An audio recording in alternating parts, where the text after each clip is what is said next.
the administration is saying that one of the major problems that they have with the budget is with Medicaid. Right. That's the driver, that's why there isn't more money available for Right. education. What's your response to that? My response is, in 2007, I proposed a study of the way we handle the Medicaid caseload in South Dakota. This is an administration that has run out of ideas. They just seem tired to me, Jonathan. Other states privatize the role of handling the Medicaid caseload in their states, quite a few other states, and by introducing market forces in terms of handling Medicaid caseload, they have reduced the cost and they have increased efficiency. Whenever we can, we need to privatize those functions to reduce the size of government and yet make sure that essential services are performed. Other states have figured that out, and I don't understand why South Dakota can't. Even the suggestion that we study the way we handle the Medicaid caseload was rejected by this administration, and they fought the idea of doing that. And as a result, for the last 4 years, I don't think we've made a real serious attempt to learn about other ways of doing exactly that. Finally, I would say that as important as it is, and Medicaid is important, the Constitution doesn't talk about Medicaid. The Constitution talks about education, and it talks about it repeatedly.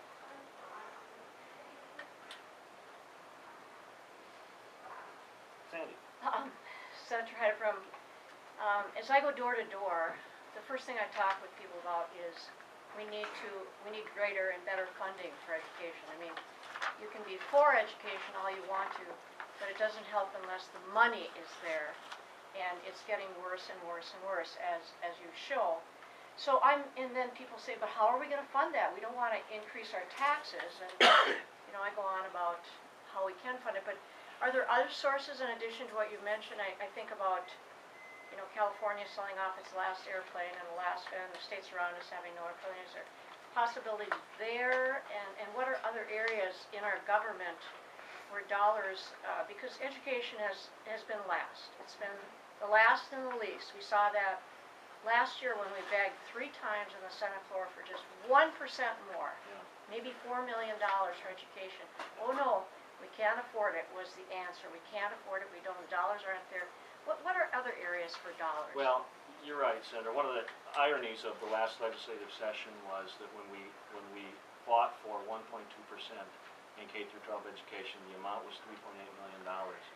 The same day that was turned down by the majority, we appropriated $3.8 million to build a new prison in Rapid City.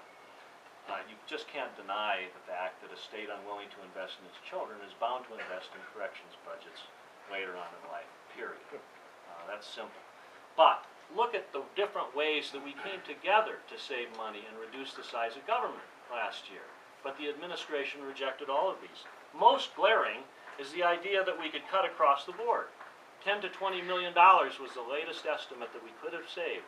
That's Republicans and Democrats coming together to figure out a new and better way to generate money to reinvest after we pay off the deficit, to reinvest in education. You mentioned airplanes. Arnold Schwarzenegger has now sold all of the state airplanes that the governor of California had access to. They face a budget crisis. But they don't face a budget crisis entirely different than ours.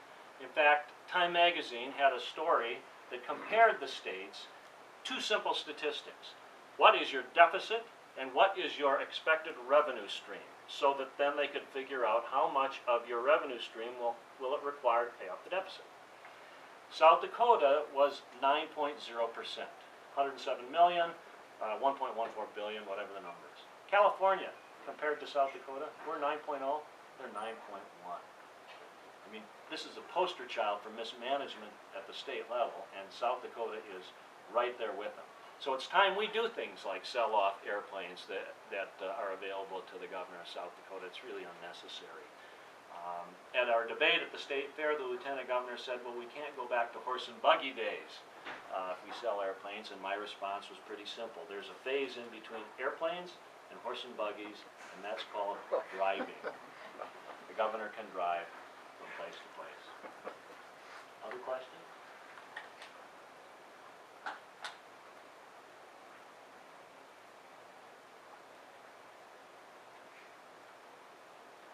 Well, I'll fire one out there. I had asked the lieutenant governor yesterday about the importance 100 school minimum and getting that repealed. Talk more about that with your stance, and it wasn't all that long ago that was put in place. No, it wasn't all that long ago. I can't remember whether it was 3 years ago or when it was. You know, to me, and I'm a bit parochial on that subject because, you know, I'm from Miller, and I first represented Hand, Hyde, Bulk, and Spink counties in the legislature, the most rural district east of the river, and one of the towns in Spink County is Condie. And Condie felt the heavy hand of state government when it fell below 100, even though it wasn't receiving state aid, or the state aid it received was trivial. I have yet to see a study that proves to me that a smaller school is by definition inferior. I know that there are schools that are small and that struggle. I know there are schools that are big and struggle. I've never seen a correlation between the size of a school being small and the preparation of the child as being inadequate. If that existed, it might change my mind, but again, I react a little parochially about that because I think of Condie and the people there who wanted to keep the school going, in spite of the fact that the state wasn't assisting it much at all. So, you know, we have in place incentives for consolidation, and a lot of the superintendents around here understand that better than anyone.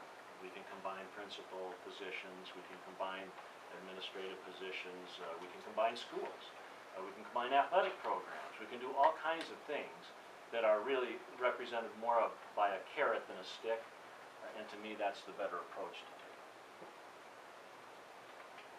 Do you feel like it should be left up to the local leaders rather than the state government to make that decision to consolidate? I really do. I really do.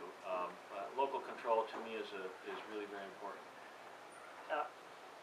The idea, though, as I listened to my opponent's remarks yesterday, it reminded me so much of the kind of sort of shiny bells and whistles that this administration attempts that are really just smoke screens or a lack of serious commitment.